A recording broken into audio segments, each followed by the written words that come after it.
When the attack was reported last week, it seemed believable. The Jewish owner of a Winnipeg cafe physically attacked her family's business, trashed and painted in anti-Semitic graffiti. It shocked the community and led to an outpouring of support, exactly the way you'd expect. But then today, it all got turned upside down. Police say the cafe owners staged the whole thing and have charged them with a crime. As Cameron McIntosh tells us, even as the family sticks by its story, the community is in shock once again. Did you fake the vandalism around this home? We didn't. Because we don't joke about swastika on our walls. They flatly deny it, insisting they are in fact victims of hate. Oksana Berendt and her son Maxim explaining themselves on CBC Radio just after being charged along with Oksana's husband hours before for public mischief. In this moment, somebody grabbed me. She insists on last Thursday night she was alone inside her Winnipeg cafe when she was attacked. The cafe was also robbed and vandalized with anti-Semitic graffiti. The story caused an outpouring of sympathy and defiant denouncements of hate, until today. In the end, we found evidence of a crime. It just wasn't a hate crime. I am hugely disappointed and frankly angry that this family has used hate and racism in such a disingenuous way. It's not something that we do. It's against our Jewish law. It's against our beliefs. They can find any evidence against anybody. At first, some members of Winnipeg's Jewish community deemed it the most brazen local anti-Semitic attack in memory. Now, B'nai B'rith says if these allegations are true, it damages the entire community. This is a betrayal of the community and a betrayal of also the police. It's a waste of time. And of course, people might roll their eyes at incidents in the future and think, oh, is it true or is it not? Oksana Berendt, her husband Alexander, and son Maxim are charged with public mischief after reporting she was assaulted in an attack that left her cafe trashed and vandalized with anti-Semitic graffiti. They say it wasn't them. Can you imagine how I feel when my place is destroyed like that? What did I do to you? I built this place, okay? Police say otherwise. The incident here in Winnipeg this past weekend was staged. The evidence, police say, will come out in court. Inside the cafe, you can still see signs of their investigation. Backlash against the family has been swift. A Jewish gay and lesbian advocacy group moved out of the building they shared. We were shocked. We were beside ourselves. We were completely floored. The concern is held widely. There's a tremendous concern that this will actually cause more anti-Semitism. Court records show the family is facing lawsuits over debts. They deny staging this for financial gain. And I don't want people to judge us, okay, wrongly, because we didn't do it. We had no reason to do it, okay? The charges are upheld by court. It's disgusting. The cafe had been up for sale, as is Oksana's home. Bernie Bellin writes for Winnipeg's Jewish Post and News. He says hate attacks involving assault are rare. My first instinct was that this is terrible, but it doesn't have the normal hallmarks of an anti-Semitic incident. But the Barons insist they were targeted and say they're scared. It's completely broke our family, our business, everything. Meanwhile, an interfaith vigil that was planned for tomorrow night here at the cafe has been canceled, and a crowdfunding campaign that was set up to help support the family has been taken down, amid a lot of disappointment, confusion, and anger. Cameron McIntosh, CBC News, Winnipeg. Now, as you heard from Cam, one big worry is that if this was a stunt, it could undermine support for real incidents. And the numbers show there are lots of those. Hate crimes reported to police in Canada reached an all-time high in 2017. That's the latest year for which there's data. In total, there were nearly 2,100 incidents, up a staggering 47% from the year before. The two biggest motivators for that hate, race and religion. Attacks on Jewish people topped the list, accounting for 18% of all hate crimes. Attacks on Muslims, a close second.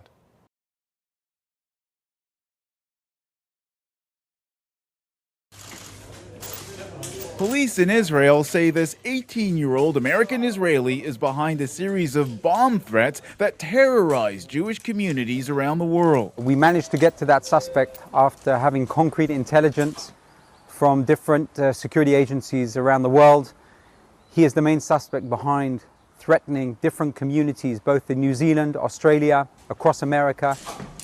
The bomb threats, often detailed and vitriolic, were made over the past few months against dozens of Jewish community centers, day schools, and synagogues. While most, over 150, were in the United States, some Canadian Jewish organizations also had to evacuate after bomb threats. Today, there were mixed feelings about the arrest. We're relieved that police have apprehended a suspect. At the same time, our community is shocked and outraged that the suspect is Jewish. The idea that someone from our own community would launch a campaign to terrorize our community institutions is appalling.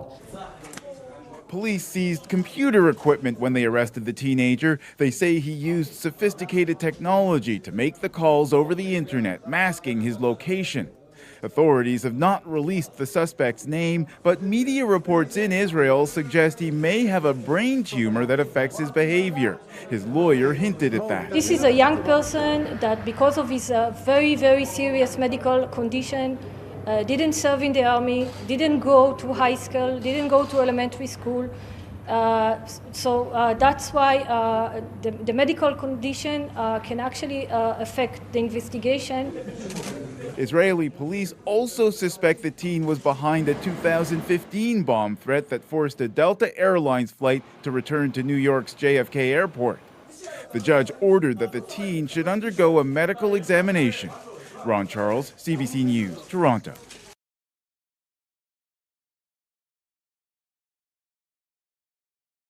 Has been arrested after a synagogue was damaged by a fire in North York last week. It happened Thursday morning on Wilson Avenue, just south of Bathurst Street.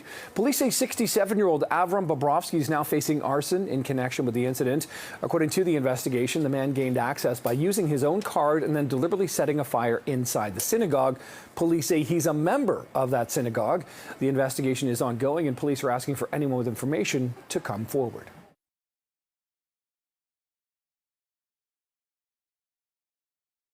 A man for spray painting swastikas on a Schenectady house last month, and now they say their suspect is the homeowner himself.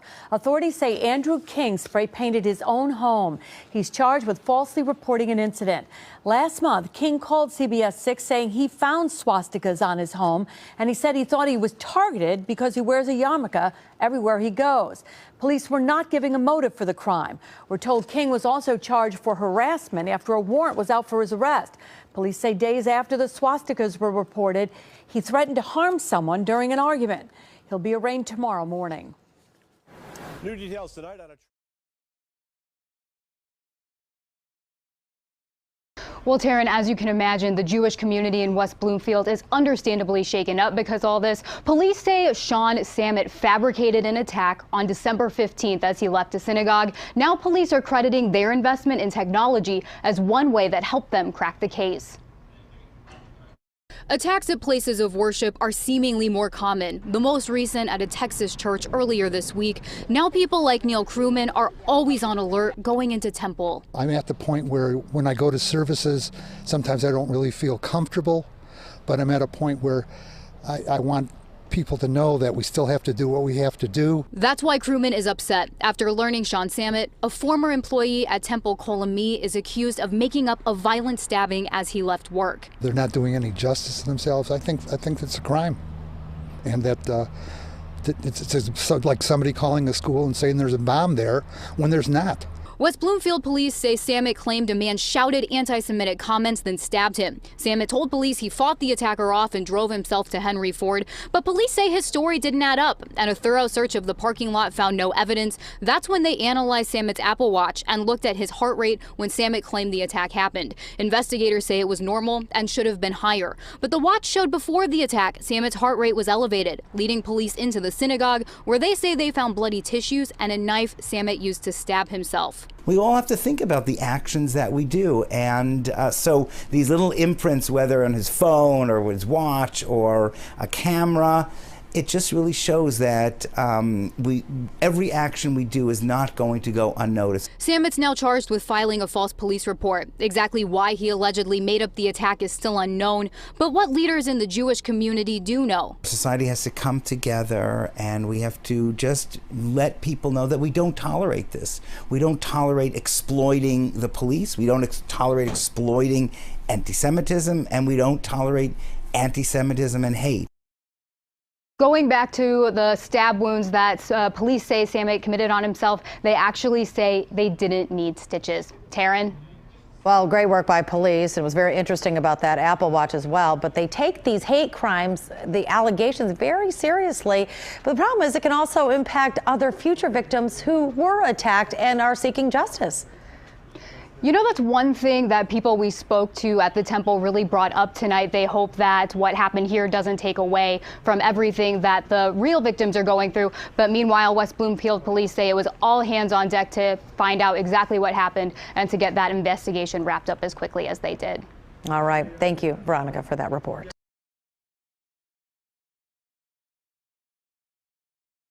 Crime detectives have arrested 56-year-old David Haddad for a string of anti-Semitic messages here in Brooklyn and in Manhattan.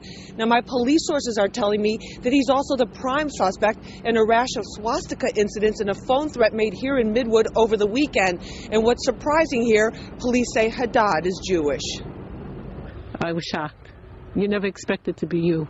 A police officer now stands guard over school children at an Ocean Parkway yeshiva, defaced by hurtful and offensive symbols of hate. And a couple of blocks away, another swastika, spray painted on the wall of this apartment building. A third symbol defaced the garage door on the Mills family property. Fear, and you have to be careful and be more aware and, you know, not look behind you. The disturbing discoveries were made Saturday night. Then Sunday evening, a couple in this neighborhood returned home to find a message on their voicemail threatening repeatedly to kill all Jews. Assemblyman Dov Hyken lives on the block. He says his neighbors and constituents are all on edge. Whoever it is, you know, Jew, Muslim, whatever, we need to get those people off the streets. That is the most important thing, because people now are like, what's going on? It's scary. It's scary. And your children are afraid, and, you know, I hope they catch the people that do it. Police have made an arrest in 4 previous anti-Semitic phone threat messages. Under arrest is 56-year-old David Haddad. He is Jewish, according to police. He's charged with harassment as a hate crime. Now, also, police say that he's a relative of one of the victims and knows another. My sources say he's also the prime suspect in these most recent Midwood incidents.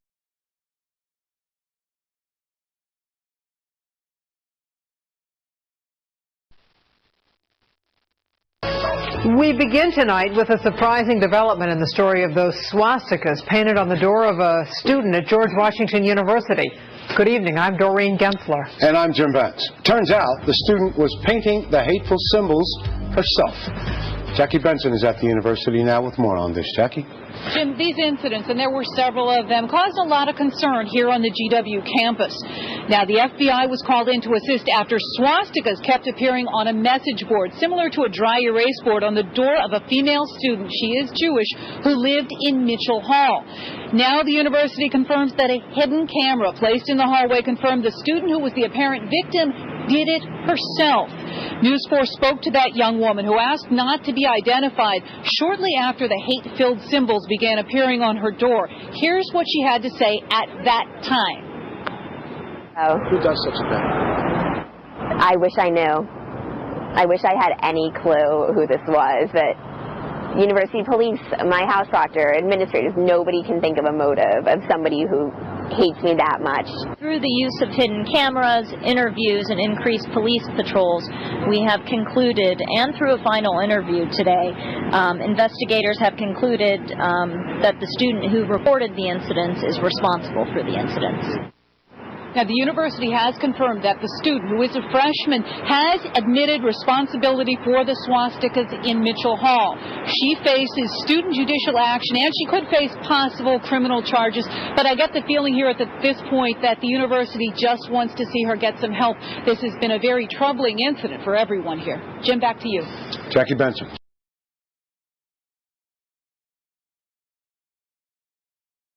Free Palestine! From the river to the sea. Leave me alone! Don't hurt me! Don't hurt Palestine me! Will be free. Leave me alone! No! Don't hurt me! From the river to the sea. Don't hurt me! Don't hurt me! This is so fucking hilarious, dude. Don't hurt me! Don't hit me! Please don't hit me! Please don't hit me! Please don't walk away! No! Please don't hit me!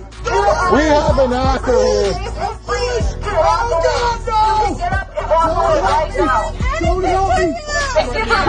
Occupation is a crime. Israel out of Palestine. Free, free Palestine. Free, free, free Palestine. 15,000 children slaughtered.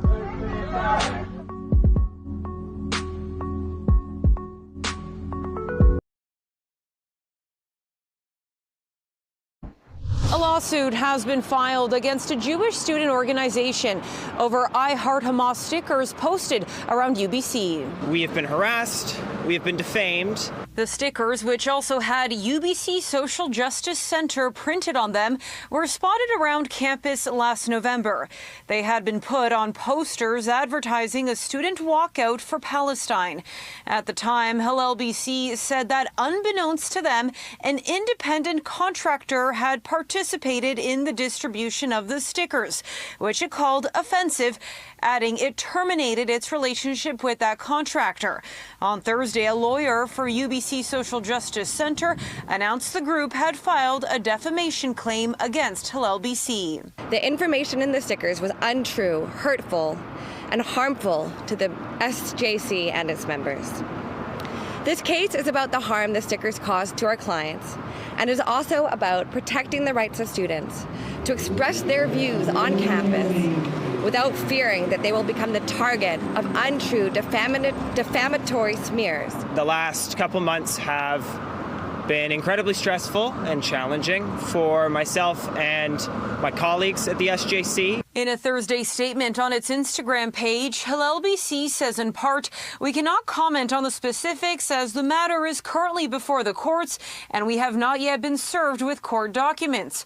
It adds, at a time when anti-Semitic hate crimes in British Columbia have surged, including on our campuses, we are deeply concerned that this lawsuit will result in a further reduction of safe spaces for Jewish students. While it doesn't name UBC in its suit, UBC Social Justice Center says it's also disappointed with how the school handled the incident. The university has done nothing about it. They have not helped us set the record straight, and they have not helped us hold those responsible accountable. City News reached out to UBC, which said it won't comment on the suit as it's not named in it. But it said campus security notified University RCMP about the stickers and that UBC provided information to the Mounties. City News reached out to the RCMP, which said the investigation has since concluded and no charges were laid. In Vancouver, Monica Gould, City News.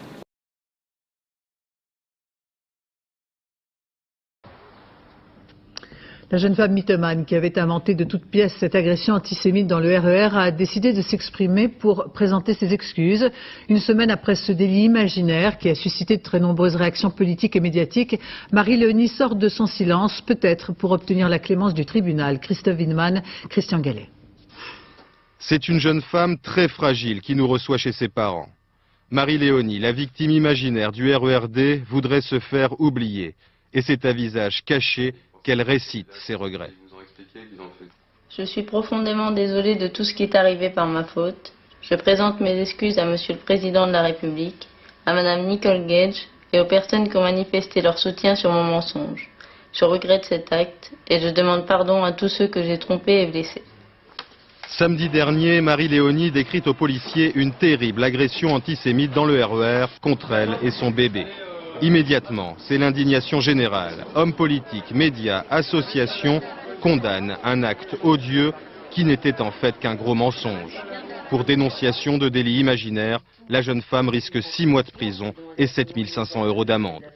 Je pense qu'elle se rend compte que c'est grave ce qu'elle a fait. Elle a quand même mis la France en émoi.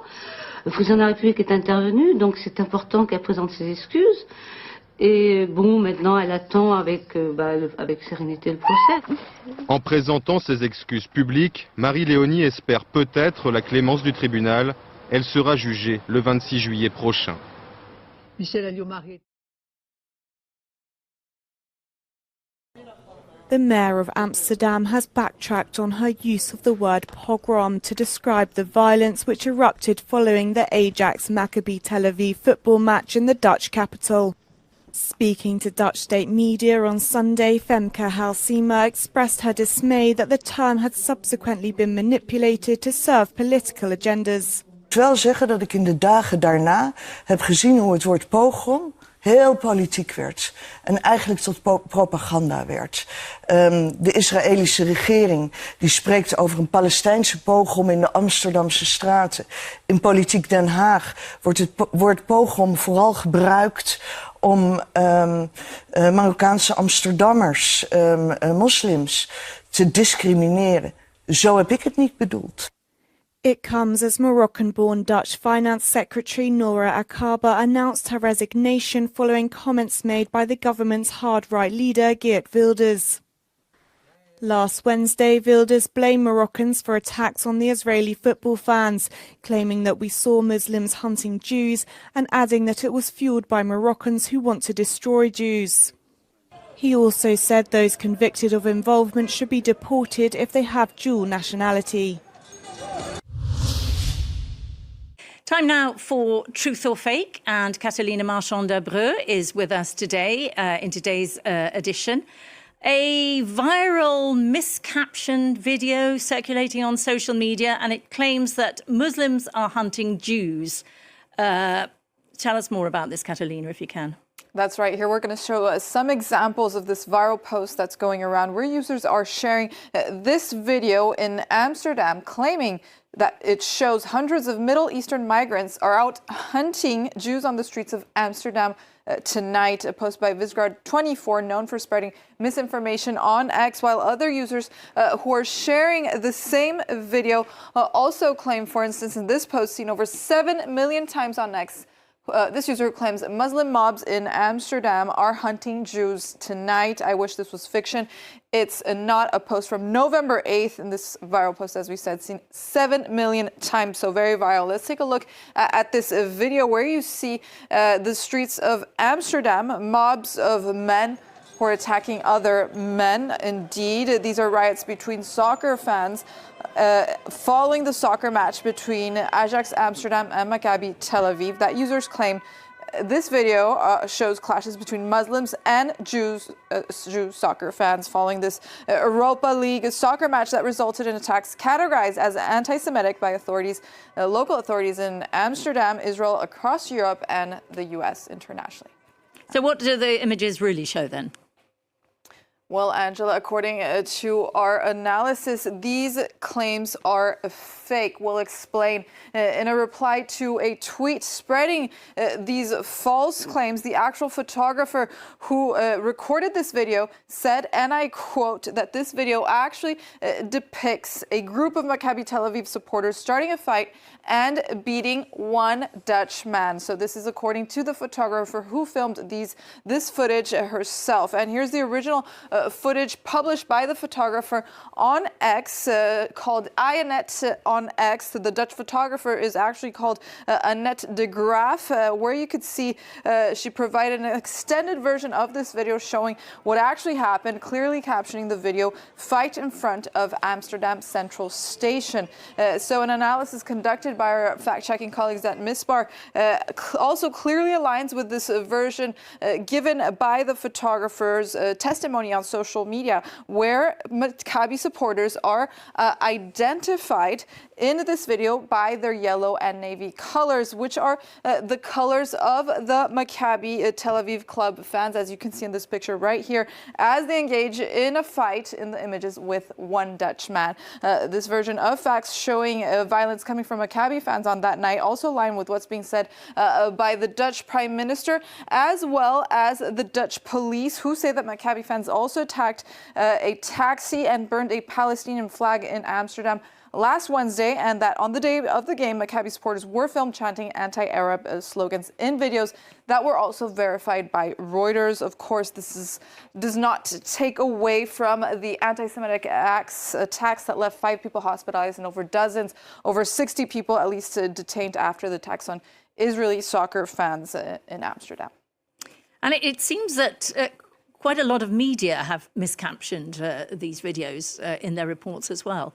That's right. Not only is users on social media, but the same footage was also misrepresented by many major media outlets in their reporting. As reported here, as pointed out by the photographer herself on her account on X, the photographer demanded an apology and the removal of her miscaptioned footage by major media news outlets such as CNN, BBC, The Guardian, The New York Times, amongst others. Let's take a look at some examples that are still miscaptioned and published online. Here, for example, we have the Wall Street Journal with the caption showing the video with a caption, while captioning it as Israeli soccer fans attacked by mob in Amsterdam. We have another example by CBS that captions it as Israeli soccer fans attacked in Amsterdam, while the BBC also uses this footage to show once again during an interview Israeli soccer fans who experienced violence in Amsterdam. Wrong information, since this video, as we've explained, actually shows Israeli soccer fans attacking a Dutch man, falsely being labeled by several media outlets, as we showed, as Israeli soccer fans being attacked by locals or pro-Palestinian soccer fans. So media such as the New York Times as well, who used this video and miscaptioned it, either omitted a correction. For instance, the New York Times stated on the article itself that they independently confirmed that the verified footage actually shows a group of Maccabi soccer fans chasing a man on the street, while Deutsche Welle on X also says that the clip that they showed is miscaptioned with the wrong context, while it seems other media just deleted the miscaptioned video online. Okay, well, thanks very much, Catalina.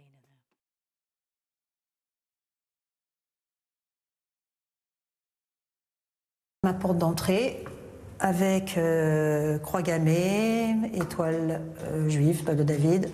2 mois que cela dure et il y en a partout. Sa boîte aux lettres, sa porte d'entrée, les escaliers, l'ascenseur. C'est pas quelqu'un qui s'amuse en fait. Parce que c'est trop grave, c'est trop gros, c'est trop. À peine effacés, de nouveaux tags apparaissent, de plus en plus ciblés, jusqu'aux menaces de mort. Pour moi, le déclencheur où j'en peux plus, c'est là, voilà, avec dans l'ascenseur, avec marqué 10e gauche. Et sur la droite, salle juive morte.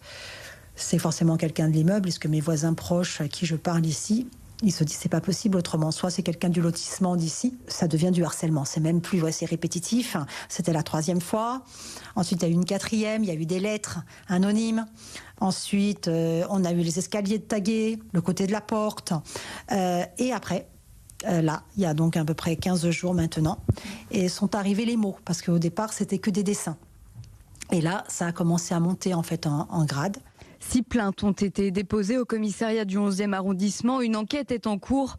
En attendant, cette mère de famille ne vit plus. Il y a 6 plaintes avec des compléments de plainte. Donc il faut savoir que j'y vais pratiquement en ce moment, tous les 3 jours, je suis à la police pour porter un complément de plainte. Moi, je dors plus, je vis plus. J'ai l'impression que je suis abandonnée là. Je me sens menacée, je me sens en colère aussi, parce que je comprends pas qu'on puisse s'attaquer comme ça et que rien ne bouge. Bien sûr, on me dit il faut partir, il faut quitter, il faut aller dans un autre logement. Oui, d'accord. Mais pendant ce temps-là, la personne ou les personnes qui font ça, qu'est-ce qu'elles font elles sont chez elles, elles sont tranquilles. Mais moi, ma vie, par contre, elle est mise en guillemets depuis 2 mois. Hors de question pour elle de partir de chez elle, de cet appartement où elle a grandi avec ses parents. Mais Nancy est d'autant plus inquiète car elle habite dans le même immeuble que Mireille Knoll, cette femme juive de 85 ans assassinée chez elle en 2018.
Gil Ofarim gestern Morgen vor dem Landgericht Leipzig. Es ist der 6. Prozesstag, der die spektakuläre Wende bringt. Ofarim gesteht, gelogen zu haben. Seinen Antisemitismusvorwurf gegen einen Hotelmitarbeiter hatte er sich offenbar ausgedacht. Ein Paukenschlag. Damit ist klar, Gil Ofarim hat alle belogen. Die Öffentlichkeit, die Medien und auch Stern TV, wo er in früheren Interviews seine Lügen mehrfach wiederholte. Ich war alleine. Ich hatte leider keinen, der mir da irgendwie helfen konnte. Keiner hat den Mund aufgemacht. Möchtest du an dieser Darstellung aus deinem Instagram-Video irgendwas relativieren? Nein, auf keinen Fall. Warum? Am 5. Oktober 2021 hatte Gil Ofarim auf Instagram dieses Video veröffentlicht, das er am Vorabend aufgenommen hatte. Ich weiß, ich bin da sprachlos. Ich weiß nicht, wie ich es sagen soll. Der jüdische Sänger berichtet, beim Einchecken in dieses Leipziger Hotel antisemitisch beleidigt worden zu sein. In dem Video trägt er einen Davidstern. Ich stehe hier mit meiner Kette, steht mir zu, mache ich schon mein Leben lang. Und eine Person nach der anderen wird vorgezogen. Und ich verstehe nicht, warum. Irgendwie, ohne Scheiß, 15 Minuten später komme ich dran und frage, entschuldigen Sie bitte, was ist los? Das ist nicht in Ordnung, warum werden alle vorgezogen? Dann sagt dieser Herr W., um die Schlange zu entzerren. Ich stehe auch in der Schlange. Und dann ruft irgendeiner aus der Ecke, packt einen Stern ein. Und dann sagt der Herr W., packen Sie Ihren Stern ein. Und dann sagt er, wenn ich den jetzt einpacke, darf ich einchecken.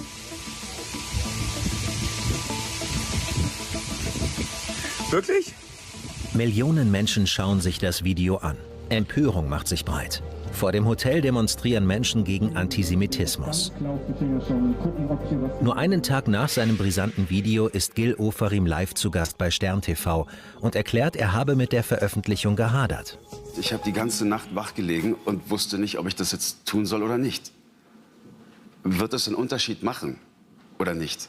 Ganz ehrlich, verzeihen Sie mir mein Deutsch. Es kotzt mich an. Es ist nicht mein Job, das zu machen. Ich bin weder Antisemitismusbeauftragter. Ich bin einfach nur ein Künstler, ein Musiker, ein Mensch, der einfach nur in einem Hotel einchecken wollte. Die Vorwürfe gegen den Hotelmitarbeiter Markus W. bekräftigt Gil Ofarim auch bei uns. Eine Lüge, wie seit gestern klar ist. Wie hast du in dem Moment dann auf den Affront reagiert? Packen Sie Ihren Stern ein. Es ging alles sehr schnell. Von der Seite kam der Spruch. Ich drehte mich noch um, konnte die Person nicht ausfindig machen. Und dann sagte mir der Angestellte vom Hotel den gleichen Satz wieder. Ich habe dann das Hotel verlassen. Ich musste da einfach raus. Heute lesen wir, der betreffende Hotelmitarbeiter hat jetzt seinerseits dich, Gil, angezeigt wegen Verleumdung. Was heißt ja nichts anderes als Ofarim lügt über die Geschehnisse. Was löst es in dir aus? Ich bin... Was soll ich dazu sagen? Natürlich, er muss es ja machen. Also, er muss nicht. Er muss nicht, aber ganz ehrlich, ich glaube nicht, dass er den Mut hat zu sagen, ich stehe zu meiner Aussage, ich habe das gesagt, das passiert nicht.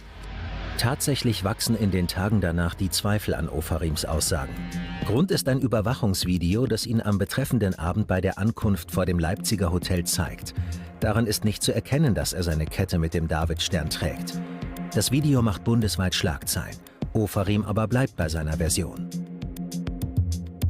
Ich habe die Wahrheit gesagt. Über das Hotel, im Hotel, vor dem Hotel, in dem Video, in der Vernehmung. Als Ofarim die Lobby betritt, warten mehrere Gäste an der Rezeption. Später spricht er mit dem Hotelangestellten Markus W. Dann verlässt er das Hotel und nimmt das Video mit den schweren Vorwürfen auf. Erst darin zu sehen, die Kette mit dem Davidstern. Bei Stern TV bitten wir Ofarim erneut, Stellung zu nehmen. Warum soll jemand sagen, pack den Stern ein, in einem Moment, in dem der Stern ja eingepackt war, ganz offensichtlich unterm T-Shirt war, unter der Jacke, jedenfalls nicht sichtbar war? Das ist für viele Leute eine Diskrepanz. Kann ich absolut verstehen, aber ich kann es nicht anders sagen. Ich hatte meinen Stern an. Möchtest du an dieser Darstellung aus deinem Instagram-Video irgendwas relativieren, ergänzen, zurücknehmen, in ein anderes Licht rücken? Nein, auf keinen Fall. Warum? Also wieso sollte ich jetzt was anderes sagen, als so wie ich es zuvor gesagt habe und die letzten 2 Wochen auch? Inzwischen ist klar, Ofarim ist an diesem Tag nicht antisemitisch beleidigt worden. Er soll sich beschwert haben, weil andere Gäste ihm vorgezogen wurden. Bei Hotelmitarbeiter Markus W. drohte er, das Hotel öffentlich schlecht zu machen. Dann nahm er das Video mit den schlimmen Vorwürfen auf. Der Hotelmitarbeiter aber zeigt den Prominenten wegen Falschbehauptung und Verleumdung an. Das vermeintliche Opfer wird zum Angeklagten. Vor 3 Wochen beginnt der Prozess gegen Gil Ofarim. Zunächst rückt er von seiner Version nicht ab. Gestern dann das überraschende Geständnis. Nur wenige Sätze, die alles verändern. Die Vorwürfe treffen zu. Ich möchte mich bei Ihnen entschuldigen. Es tut mir leid, ich habe das Video gelöscht. Ofarim muss dem Hotelmitarbeiter ein Schmerzensgeld und zusätzlich 10.000 € an 2 Einrichtungen zahlen. Das Verfahren wird dann endgültig eingestellt. Für ein weiteres Interview mit Stern TV war der Sänger seit seinem Geständnis nicht zu erreichen. Sein Anwalt teilt uns schriftlich mit, Zitat: Ich glaube offen gestanden auch nicht, dass Herr Ofarim in nächster Zeit Interviews geben wird.